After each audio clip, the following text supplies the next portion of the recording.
Good day guys. So umabot na sa 905 yung odometer nitong ating Aerox. Si Matteo Godicelli. Ipapa-change oil na natin kasi mag-iisang buwan na siya bukas. So bukas is 19. Wala tayong oras kasi may trabaho tayo. So ngayon na natin ipapa-change oil siya. So tara, samahan niyo ako sa pag-change oil kay Matteo. Go. At nandito na tayo sa sentro. Grabe maulan. May ano kasi tropical depression ada. So ngayon ay Sunday, kaya naisipan ko na tong ipa-change oil kahit 911 pa lang yung odometer niya. Pero mag-iisang buwan na to bukas. So January 19. So binili ko to nung December 19. So according sa manual natin, whichever comes first, maging 1,000 man o mag-isang buwan, kailangan na nating ipa-change oil. So bukas wala akong oras kasi trabaho. Ngayon na natin ipapa-change oil to dito sa Yamaha 3S shop dito sa San Francisco, Nabua, sa pinagbilihan kong shop. So tingnan natin kung may pagbabago sa kanyang takbo. So sa mga araw-araw kong gamit to, nakakapag-consume lang naman ng isang araw ng siguro more or less 30 to 40 kilometer from bahay hanggang trabaho. So balikan yan 20 to 30 kilometer. So kaya hindi tayo nakaabot ng 1,000 kilometro. So tingnan natin kung may pagbabago. So parang tingin ko kasi mabigat yung takbo na niya na dito na tayo. Hindi nila ilalabas yung mga motor Da. Change oil. Right, shout out kay Dan.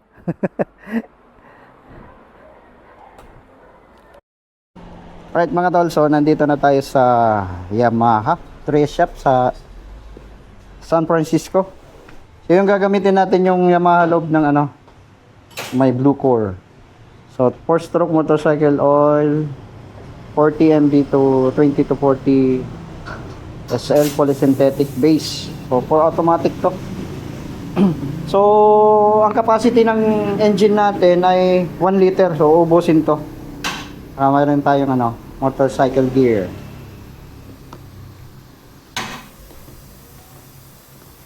Yan shoutout kay Sir Dan.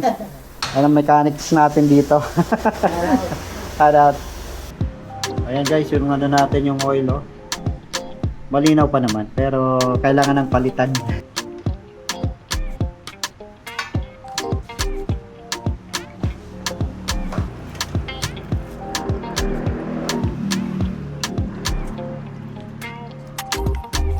May oil filter? Oil strainer. Oil strainer. Bakusan man lang para matanggal natin mga amo mo yung mga metal chips natin.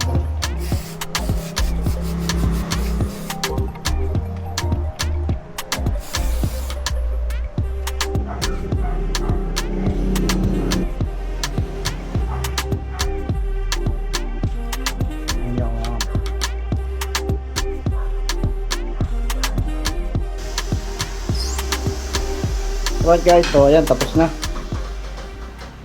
So sa ngayon wala pa akong ina-upgrade dito sa SP natin kay Matteo. Matteo nga rin gadi. So yung in-upgrade ko lang ito. Yan lang. Panel protector.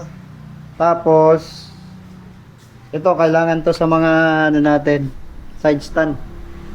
Kasi alam niyo pag nakano tayo sa putik, kailangan naka-secure. Tapos, ayan na lang yung bracket natin sa camera. So, yan lang. Saka na tayo mag-upgrade niyan, mga kung ano pa yan, mga shock. Pag nasulit na natin, all stock muna tayo. Ayun. So, yun natin. Maintenance reset po ito sir. Maintenance reset. Pag ganito pala, nire-reset yung ano. So every maintenance po, mag-reset po. Okay.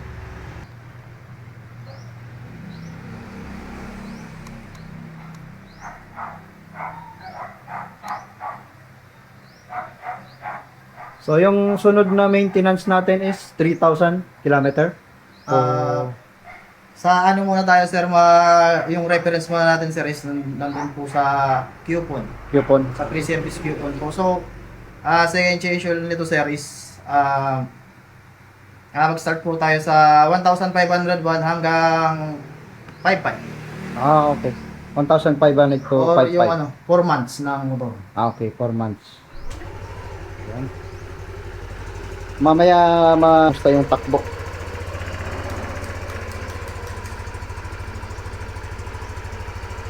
So alright mga tol, change on na.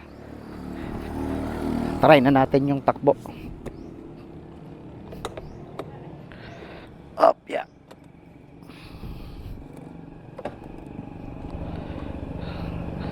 Alright. So medyo pumino na yung ano, takbo niya. Dan! Shoutout kay Dan pala, yung mekaniko na din dito sa Yamaha 3S. Ayan, maulan ngayon, di mo na ako magpapawashing.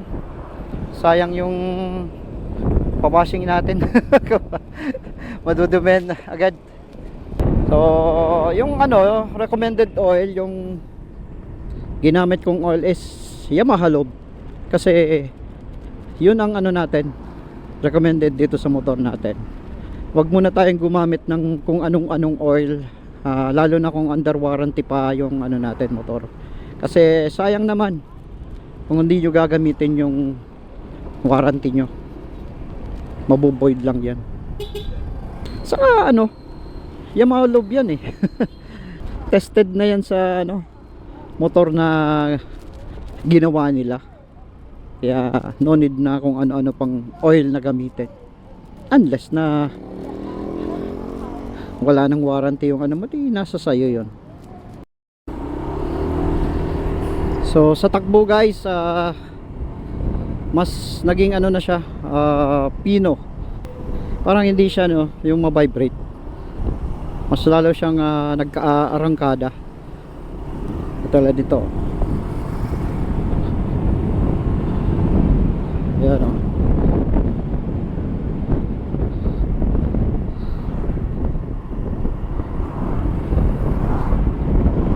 Hindi ko naman masasabing bumilis talaga. Mabilis na naman talaga to. Kaso the way na mag-respond siya, hindi siya yung parang ano, pigil pa. So ngayon medyo nagkaroon na ng ano, parang malaya. Yung makina niya parang mas naging silensyo. So yun lang ang napansin ko, mas ano na, maganda na yung manakbo. So yun lang mga tol, at salamat sa pag subaybay sa akin at panonood. Huwag kalimutang i-like and share ang aking videos. Always keep in mind to ride safe. God bless. Salute. Peace out.